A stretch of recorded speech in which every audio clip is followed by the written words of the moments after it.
en el país reprimido, sino que además tiene el doble de ingreso que el ingreso promedio del país reprimido. Eso significa que vive mejor que el 80-90% de la población del país reprimido. Pero además, no solo eso, hay 25 veces menos de pobres en el formato estándar, 50 veces menos en el formato extremo.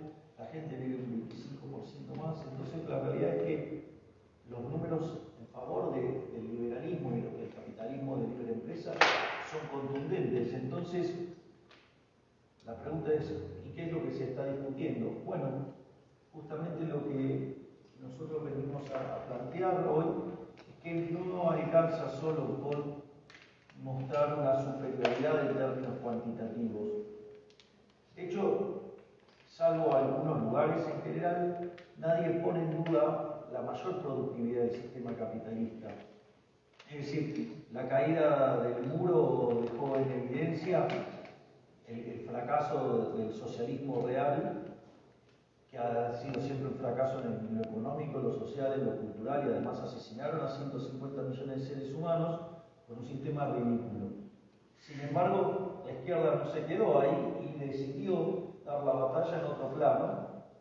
Entonces, no se cuestiona lo que tiene que ver con la productividad del sistema, sino que los ataques van por otros lados, por otras agendas, como podría ser, por ejemplo, la agenda de género, ¿sí? Lo que tiene que ver con los pueblos originarios, o sea, toda la cuestión de la lógica de la cultura, el lenguaje, es decir, distintos elementos por los cuales el socialismo va contaminando a la población.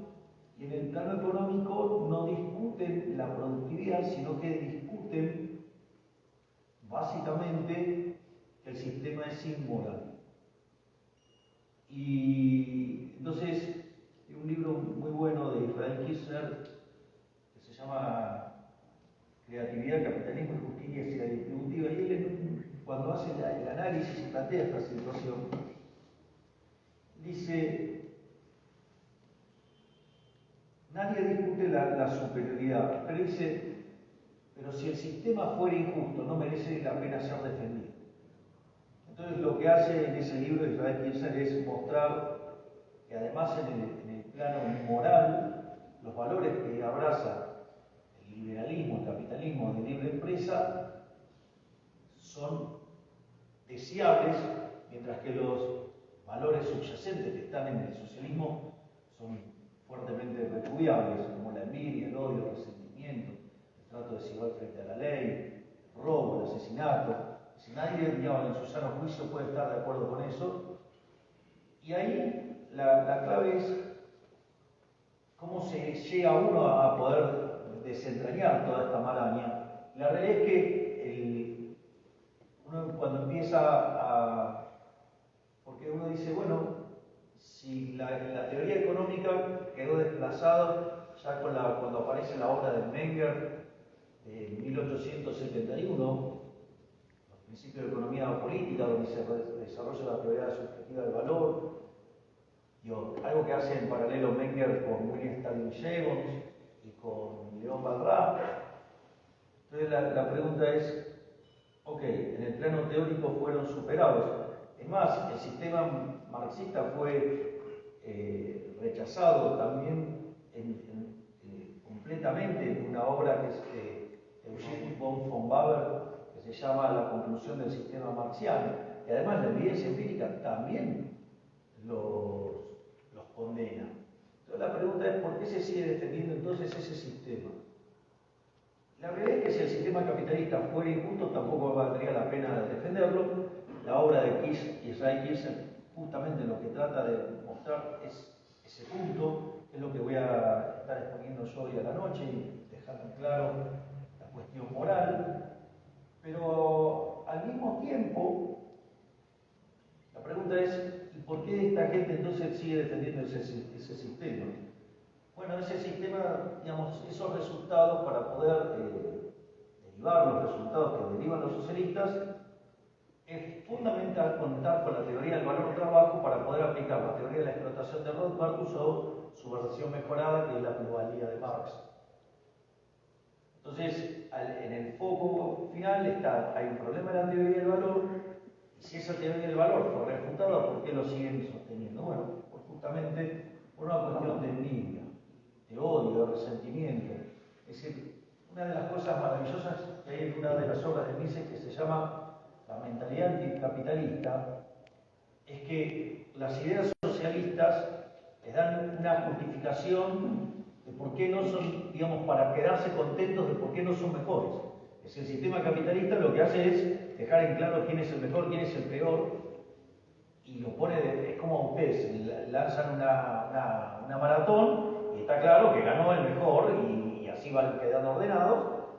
Entonces, mientras que el capitalismo, digo, genera eso, si ustedes pueden llamarlo desigualdad, después hay que discutirlo, digamos, qué es desigualdad, cómo se mide, qué es lo que, digamos, cómo se generó, y si es verdaderamente o no una desigualdad. Pero al margen de todas esas preguntas, que no se hacen ninguna de esas preguntas, lo que les brinda es una justificación donde el problema es que el otro es mejor, no porque es mejor, sino porque hay alguna conspiración de algún tipo que permite justificarse de no ser el mejor.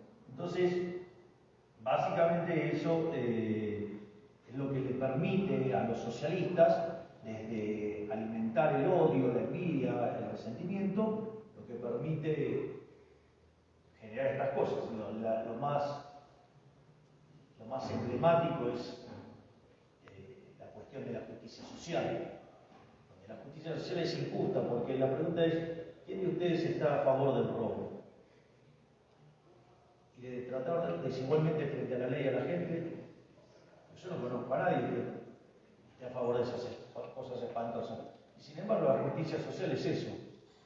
Tratar desigualmente frente a la ley a la gente y robarle el fruto del trabajo a uno para dárselo a otro. Con lo cual, y eso siempre y cuando además no tengamos en cuenta, como decía Bastián, las porosas manos de los políticos. Así es que el eje central, ya no solo alcanza, o sea, no es suficiente mostrar una superioridad en el plano productivo, hay que dar la batalla moral. La realidad es que los liberales, frente a tanta superioridad cuantitativa, consideraron que no era relevante dar esa discusión, y ahí la izquierda avanzó sin resistencia. O sea, no es que ganaron el debate, no ganaron ningún debate. El tema es que nadie se les presentó. Pero ahora, digamos, estamos muy contaminados del socialismo, y ahora, se empiezan a ver los riesgos ciertos, se empieza a ver los efectos directos de ese foro nefasto que fue el foro de San Pablo y ahora el Grupo Puebla. Bueno, entonces ahora hay los liberales, los libertarios, si ustedes quieren, la centro derecha o la nueva derecha, pónganle la etiqueta que ustedes quieran, se dieron cuenta que había que avanzar por otro lado, que ya no solo era una discusión cuantitativa, sino que era una cuestión de valores. Y la verdad es que cuando uno se pone a estudiar en serio esto, descubre que el sistema capitalista además es el único sistema acorde a la moral y acorde a las buenas costumbres y acorde a la vida de los seres humanos de bien, al margen del desastre que es el socialismo en todas sus facetas. Así es que eso es lo que voy a estar presentando en el día de hoy, y bueno, estoy abierto a sus preguntas. Vamos a tener espacio para 3 preguntas de medios de comunicación. Les solicito identificarse con su nombre, el medio de comunicación al que pertenecen y la pregunta. Sigue Nicolás Armendariz de INATO. ¿Cómo estás, Javier? Qué gusto tenerte acá en Ecuador. Yo siempre he escuchado todas tus intervenciones, pero siempre veo que hablas de la historia. Entonces, por eso quiero hacer esta pregunta puntual que estuve pensando. Es si considera que el satanismo, esto que está aquí, tiene influencia sobre la corriente progre, el adoctrinamiento de género, el embrismo disfrazado de feminismo, satánicos disfrazados de ateo, etc., tomando en consideración que en la Biblia satánica, o sea, esta porquería que está aquí, ya en su primera página indica textualmente un libro especialmente revolucionario. Muchas gracias. No sé a qué le hace, no sé cuál es el libro, o sea, yo no lo conozco, pero lo que hay una conferencia de Jesús Huerta de Soto, donde se llama Dios.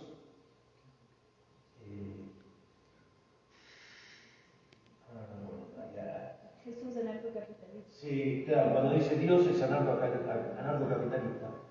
Y él hace básicamente dos citas. Hace una desde el Viejo Testamento, si vos querés, de la Torá, y hace una cita del Nuevo Testamento, del Evangelio de San Lucas. En el caso del Viejo Testamento, de la Torá, digamos, lo que cita es Samuel 8. Entonces, Samuel, digamos, dado que su hijo no se quería dedicar a este tipo de cuestiones, o sea, viene todo el pueblo y le dice que querían tener un rey. Entonces va Samuel, va a hablar con el creador y le dice, ¿quieren un rey? Entonces el uno le dice, quieren un rey porque no me quieren a mí, o sea, estoy citando, no estoy... pero si van a tener un rey, que sepan que todo lo que le va a sacar, digamos, te va a sacar esto, te va a sacar esto, o sea, te va a esclavizar a tus hijos, te va a hacer esto. No, todos los costos que tiene, te describe todos los costos que implica en términos de pérdida de libertad, en términos de cómo te sacan el fruto de tu trabajo, cómo van a utilizar a tus hijos para la guerra, bueno. Y en el fondo, ¿qué es lo que está describiendo toda esa trama deplorable? Lo que es el Estado. Ese es un caso. Y el otro caso, que es el Evangelio de San Lucas, cuando describe las tres tentaciones que recibe nuestro Señor Jesucristo, la peor de todas le dice, lo lleva al borde de la montaña y le dice que ahí estaban todos los reinos del mundo y que se los podía dar, que si se ponía de rodillas frente al maligno, ¿no? O sea, se los iba a dar todos, porque ese poder se le había sido dado. O sea, entonces no es raro, digamos, que en todos los lugares donde se aplica esto funcione mal, porque digamos, si vos querés, esa es la lectura es una de las lecturas, no es mía, la hizo Huerta de Soto, que claramente es un sistema de mal. O sea, pero aparte vos fijate, la gente que ha muerto en hambrunas, el nivel miserable en el que terminás. Entonces, el nivel de resentimiento con el que viven esas sociedades. Entonces, la verdad es que lleva a una degradación del ser humano en todos los aspectos, o sea, a punto tal que te vuelve a aquellos lugares, digamos, a aquellos lugares de la historia de los que pudimos salir. Entonces, es como que es todo un tema, digamos, y por eso también, digamos, estas cosas entran cuando vos haces la discusión moral, ¿no? Pero también, digamos, la cosa está bastante complicada, ¿no? Porque tenés un papa que digamos, con sus ideas está violentando el séptimo y el décimo mandamiento, ¿no? O sea, digamos, no robarás y no codiciarás los bienes ajenos. ¿Sí? De acuerdo, vamos con la siguiente pregunta, por favor. Identifícate con tu nombre y el mío de la que perteneces.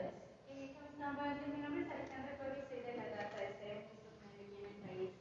Mi pregunta es, en Ecuador los políticos lucran de eso. Tengo entendido que usted, por ejemplo, hace política desde el 2014 y en este caso su sueldo de diputado lo sortea. ¿Cómo iniciar la ideología del bipartidismo aquí en Ecuador?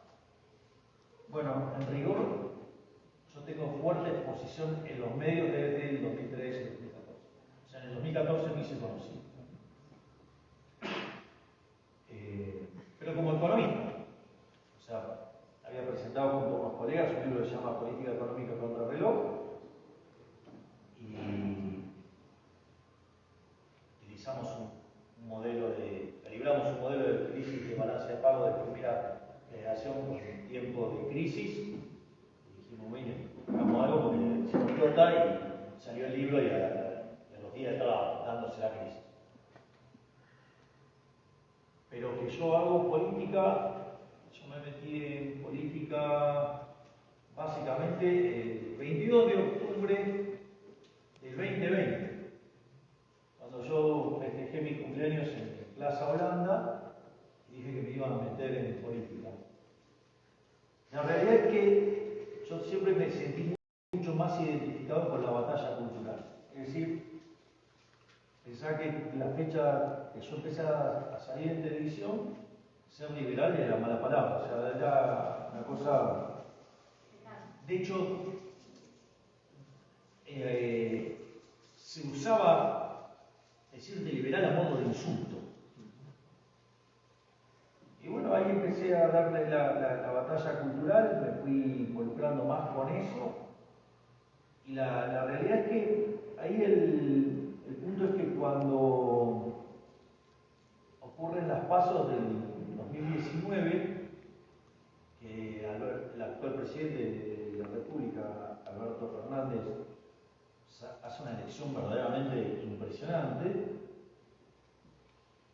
yo ese día no podía creer lo que estaba viendo los números, me quedé viendo televisión, pero todas repetidas, pero había un canal que sigue funcionando, que era Única, y a eso de las 3 de la mañana le hacen un reportaje a un farsante que se la da de economista y habla de economista, y habla de economía, quiero decir. Y una de las cosas que pide esa persona es que no se deje más a los liberales hablar en televisión y en los medios, que se los corra de los medios. Entonces eso a mí me encendió una luz de alerta, porque eso podía poner en jaque la batalla cultural.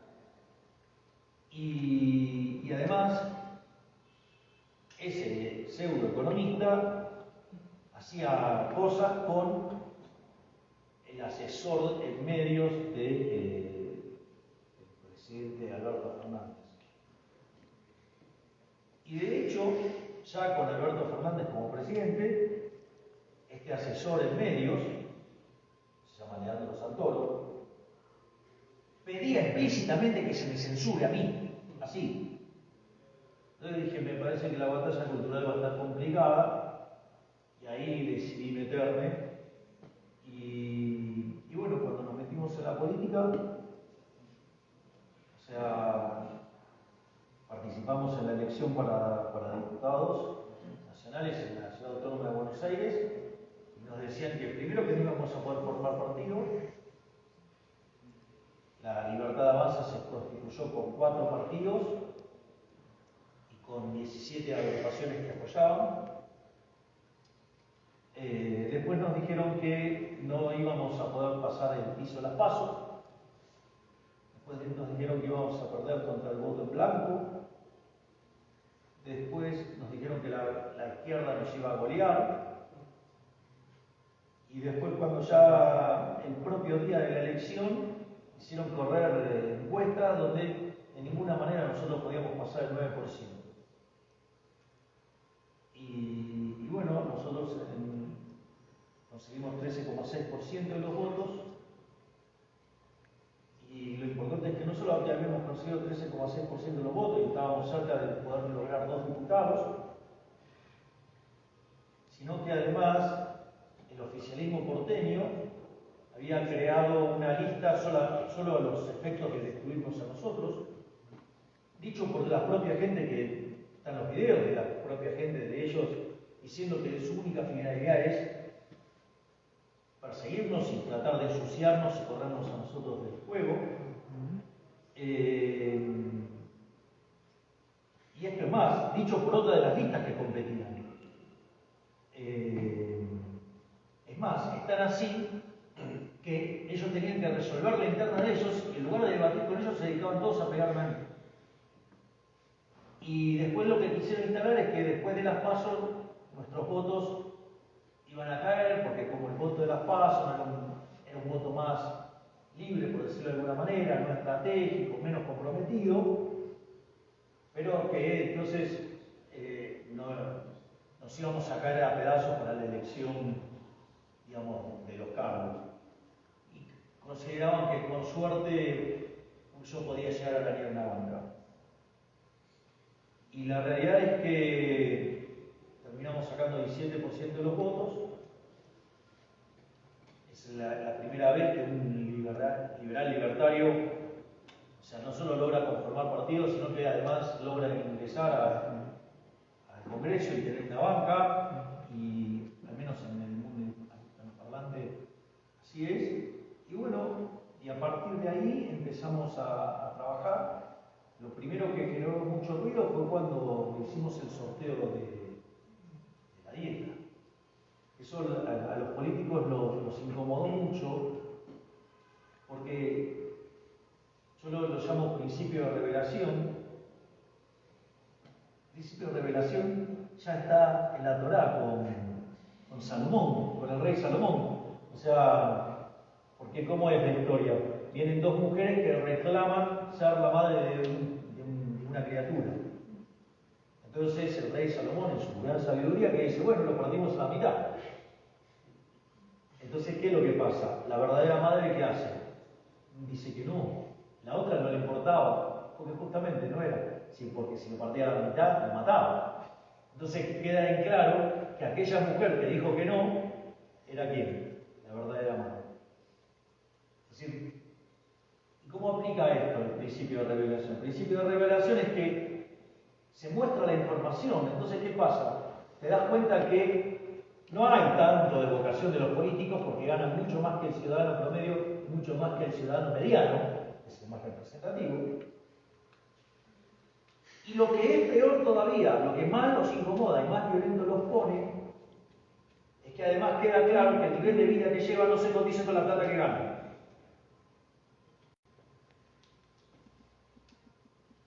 O sea, no oscila. Y eso también fue muy bueno porque yo me acuerdo cuando hicimos el primer sorteo, lo hicimos en Mar del Plata. Que dicho sea de paso, el intendente de esa ciudad nos hizo la vida imposible para voltearnos todo lo que fue ese acto, por decirlo de alguna manera. Que dicho sea de paso, trabaja asociado con el jefe de gobierno de la Ciudad Autónoma de Buenos Aires, que no tiene ningún problema de utilizar los recursos públicos para perseguir opositores. Entonces, es interesante, volviendo a las citas como las que planteó el primer periodista, esa semana, la para allá de la semana era la que recuerda la novena plaga de Egipto. Es cuando Moisés levanta los brazos, si alguien es judío, lo digo en hebreo, Moshe, ¿sí? Levanta los brazos y queda todo Egipto a oscuras por 3 días, por 3 jornadas, y la luz ilumina al pueblo de Israel. Entonces, ¿cuál es el punto? Después de eso, el faraón se rinde y los deja en libertad. ¿Por qué es interesante esto? Porque ¿qué es lo que hizo? Es mostrar la luz. ¿Y quiénes son los que están en la oscuridad? ¿Y quiénes son los que están en la oscuridad? La caja, los políticos ladrones. Es decir, ese evento sirvió para dejarlo de manifiesto. Por ejemplo, una diputada 7 diputados pidieron mi expulsión de la Cámara. Obviamente que no lo hicieron públicamente, buscaron otros mecanismos que, como el mundo es un pañuelito, uno se entera de todo. No solo eso, sino que además trataron de hacer a una diputada se le ocurrió hacer una ley anti-Milei directamente. Es decir, en el fondo, ¿qué pasó? Los había dejado en evidencia. Y eso es lo que los puso más violentos. Y bueno, hoy estoy cumpliendo también otra promesa que hice, que fue el día que nosotros hicimos los festejos en el Luna Park. Yo me comprometí con los liberales a que para el 2023 haya una lista liberal en todos los rincones del país. Y en eso estoy trabajando y es un camino sinuoso, largo, duro, pero que estamos dispuestos a hacerlo. Es decir, para nosotros la desidia no es una opción. Nosotros nos van a encontrar, si vamos a morir, lo vamos a hacer con las puertas puestas. Vamos con la tercera y última pregunta. Tenemos disponibilidad para una pregunta adicional después de yo soy del Paraguay. Quería consultar, es muy recurrente que en la izquierda es un discurso muy sentimentalista. Y lo que vimos en Milei es que primero hubo una ruptura en el ámbito académico, justamente por ese estilo tan efusivo, ¿no? Que rompió con la academia tan rígida. ¿Qué recomendaría o cómo sugiere llegar a las clases más populares, que es de lo que se ha destacado, llegando a villas, por ejemplo? Porque la gente que más necesita libertad económica es la que menos tiene. Gracias. A ver, hay una nota que me hace Viviana Canosa muy divertida, muy profunda. Debe ser, no sé, la única vez que lloré en televisión, hablando del jefe, de mi hermana. Yo le digo que Cari es como Moshe y yo soy como Aarón. Aarón, digamos, o sea, Moshe era un gran militar, era un gran estadista.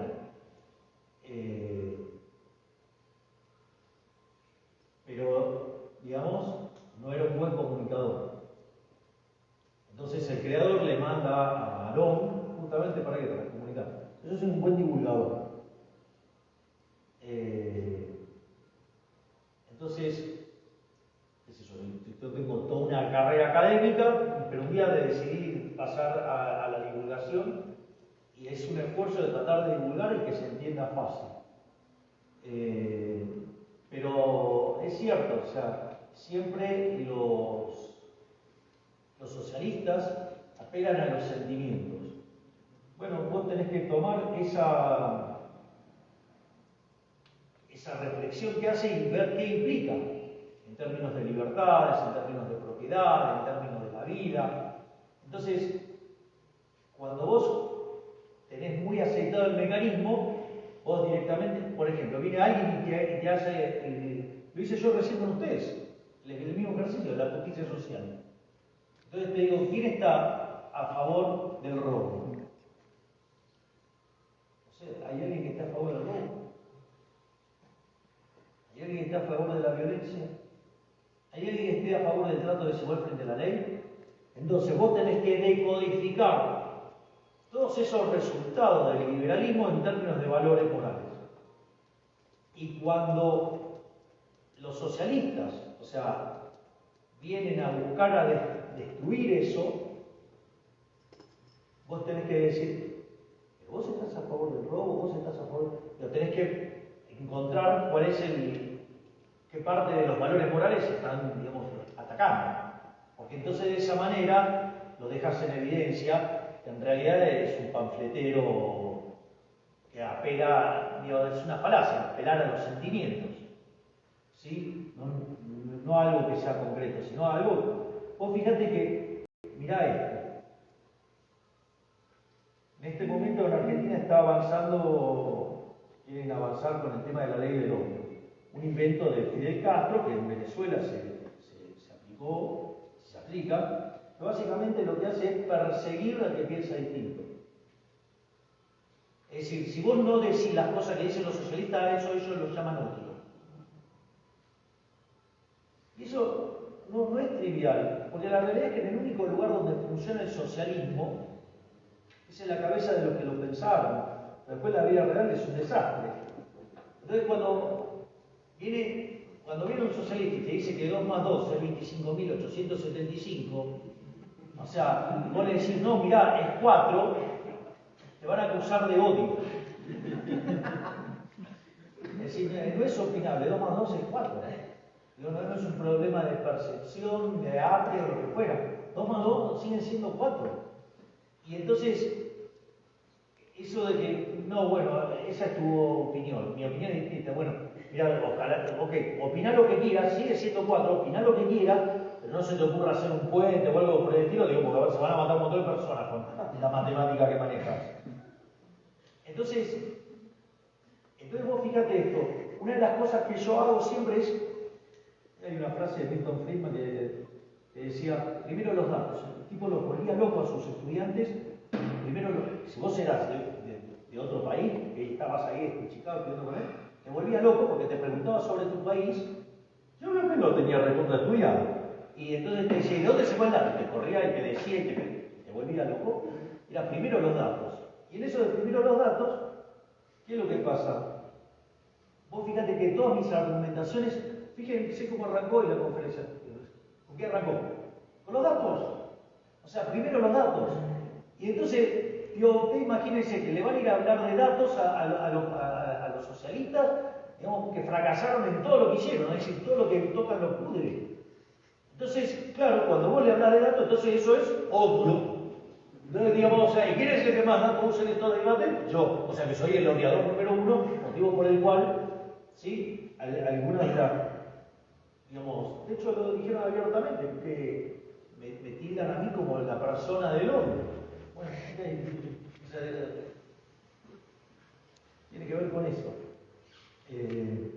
Y siempre la clave es los datos y después la conexión de cómo funciona la economía y los valores morales. Y con eso, digamos, o si vos querés, el ideario libertario, o liberal libertario. Por eso nosotros siempre trabajamos muy fuertemente con la definición del liberalismo de Alberto Venegas, hijo, que dice: el liberalismo es el respeto y respeto del proyecto de vida del prójimo, basado en el principio de no agresión y en defensa del derecho a la vida, la libertad y la propiedad.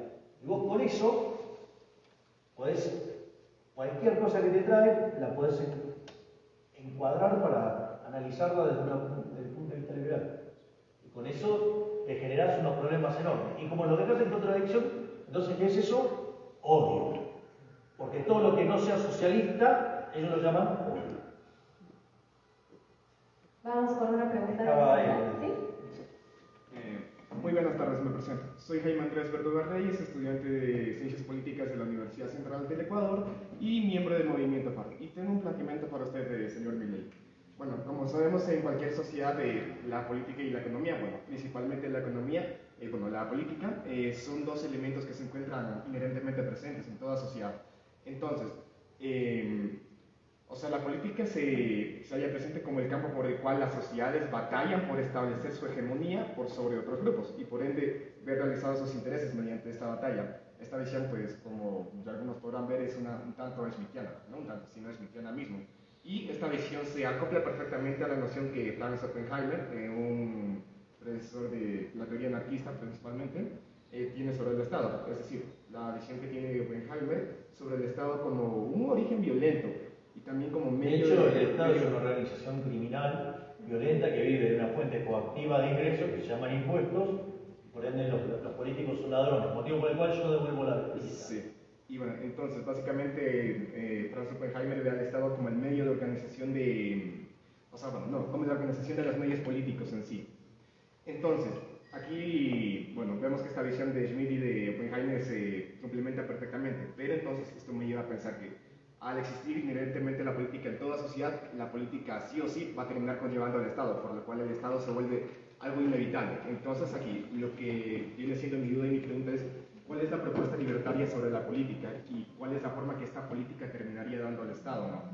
Y, o sea, también si realmente el libertarismo se encuentra preparado para crear una estructura administrativa que sea coherente con los principios que tanto defiende. Entonces, estas cuestiones las planteo principalmente porque, pues bueno, viendo el Ecuador que está un gobierno como el de Lazo y su círculo que se denominan a sí mismos liberales, la tarea de administrar un Estado les ha quedado demasiado grande, ¿no? Quiero saber si realmente el libertarismo se encuentra preparado para todos estos temas. Vos tenés tres tipos de liberales. Tenés los liberales clásicos, que suelen pivotear mucho sobre el formato neoclásico. Ahí vos podés encontrar a Adam Smith, podés encontrar a Friedman. Algunos pondrían a Hayek ahí, yo creo que no es para ponerlo ahí. Después vos tenés los minarquistas, ¿sí? Que son los que abogan solamente por un Estado que se ocupe de seguridad y justicia. Ahí vos podés encontrar a Ayn Rand, podés encontrar a Nozick, podés encontrar a Mises. Yo creo que ahí estaría mejor ubicado el propio Hayek. Y después tenés los anarquistas, ¿sí? Como es el caso de Rothbard, o como puede ser Walter Block, o como puede ser Hans-Hermann Hoppe, o como puede ser Jesús Huerta de Soto. Ahora, ¿esto qué quiere decir? Que vos podés tener distintas visiones sobre el Estado y ser liberal. Ahora, el punto es hay dos cosas. Una es que, como decía Mises, hay dos soluciones nada más: socialismo y capitalismo de libre precio. Cualquier solución intermedia es inestable en términos que tiende a socialismo. Ahora, para mí digo, porque yo no voy a ser muy extenso, lo que para mí no es inevitable la presencia del Estado, inexorablemente va a existir Estado. O sea, en realidad, para mí, el Estado es una solución tecnológica. Entonces, yo por ejemplo, filosóficamente soy anarcocapitalista. En la vida real soy minarquista y de hecho estoy adentro de un sistema y yo no, fíjate que yo no voy contra el sistema, sino que voy contra el statu quo. Es decir, voy contra la casta, por decirlo de alguna manera. Entonces, digo, frente a una situación ideal y la vida real, hay todo un gap y vos tenés que buscar la forma de cerrar ese gap. Ahora, el tema es que a veces tenés límites tecnológicos. Entonces, para determinadas situaciones, puede ser que el Estado haya sido una buena solución, en algunos momentos de la historia y en otros momentos es otra. La realidad es que conforme siga avanzando el progreso tecnológico, vos no podrías descartar que en un mundo con muchísima mejor tecnología puedas prescindir del Estado. Pero nada, eso es una discusión filosófica, si vos querés, de qué rol tiene el Estado y básicamente cómo se resuelve en cada momento del tiempo, que para mí tiene que ver con una cuestión de índole tecnológica y de organización. El problema es que algunas organizaciones después pueden derivar en algunas deformaciones. Entonces, nada, vos adoptás un sistema de gobierno republicano, ¿sí? Y donde tenés un presidente que viene a ser la figura, ¿sí?, del monarca, y tenés el Congreso, el Parlamento, que vendría a ser la aristocracia, y tenés la justicia como poder independiente para que el Ejecutivo no se convierta en un tirano y para que la aristocracia, el Congreso, no se convierta en una oligarquía. Ahora, pero los tipos cuando tienen la manija y tienen el poder, lo primero que hacen es atacar a la justicia, digamos, convertir en una escribanía el Parlamento y se terminan comportando como tiranos. Entonces, la realidad es que, por eso digo, la frase de el costo de la libertad es su eterna vigilancia. Bueno, entonces, pero de vuelta tiene que ver con una determinada cuestión tecnológica. Entonces, para determinados estadios tecnológicos tenés determinada cantidad de estados y para otros no. Ahí, por ejemplo, en Nozick, él hace la explicación en Anarquía, Estado y Utopía, cómo da lugar a la existencia del Estado. O sea, yo Nozick debate con Rawls, ¿no? Y en esa discusión, él ¿qué es lo que hace? Plantea dos versículos. Entonces, yo no sé, me quiero dedicar a leer y a él le gusta escuchar música fuerte. Entonces empezamos a pelear y la cosa se pone muy pesada y estamos... ¿Cuál es el problema? Entonces que ahora, por cuidar nuestra propiedad, no estamos saliendo a trabajar, ni él ni yo. Entonces, ¿qué es lo que hacemos? Contratamos una agencia de seguridad para que nos cuide la casa y él hace lo mismo. Y hay que tener acción. Cuando esa agencia de seguridad se fusiona por una cuestión de costos, ¿qué pasa? Ahí te aparece el Estado. Lo que pasa es que ahí el Estado, vos lo estás contratando voluntariamente y llevar a la imposición del Estado es una cosa distinta. O sea, ninguno acá dijo, yo quiero tener Estado. Y fíjate que eso ahora te da otra explicación más sobre la existencia del Estado. Porque entonces el Estado, ¿qué es lo que refleja? La presencia del Estado. El fracaso de la sociedad de poder vivir en paz. Entonces ahí te aparece el Estado minarquista. Porque, digo, ¿por qué? Porque no nos pudimos poner de acuerdo, porque digamos, como llegamos a una situación tensa y no pudimos poder lograr una forma de convivir pacíficamente, apareció un tercero que oficia de árbitro.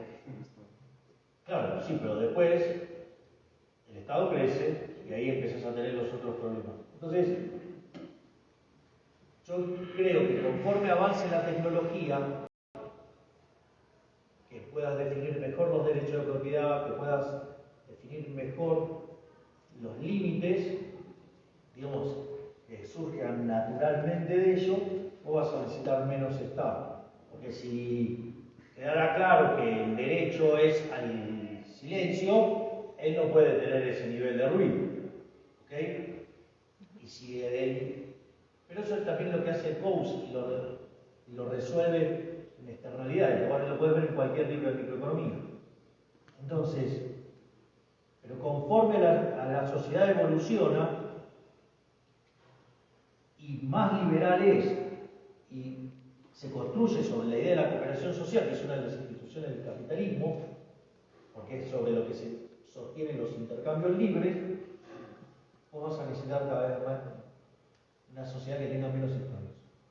Pero, o sea, por ende no es ineludible ni tampoco es inexorable la existencia del Estado.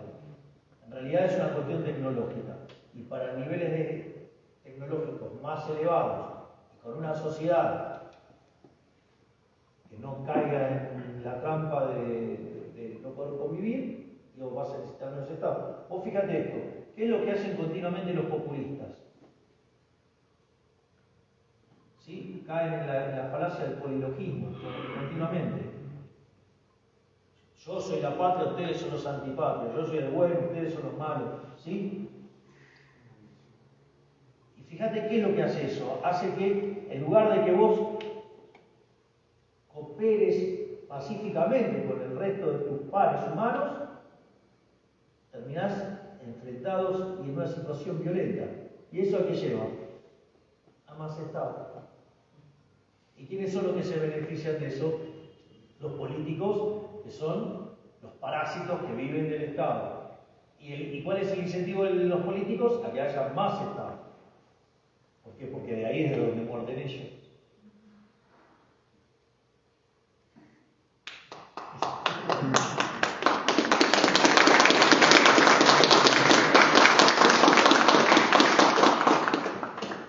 Gracias.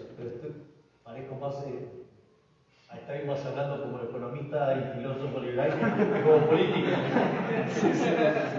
Pero que eso prácticamente claro todo lo que quiero romper. Eso es odio. Apreciados medios, les agradecemos muchísimo por su presencia el día de hoy. Tienen total disponibilidad para entrevistas a José Alvear más adelante.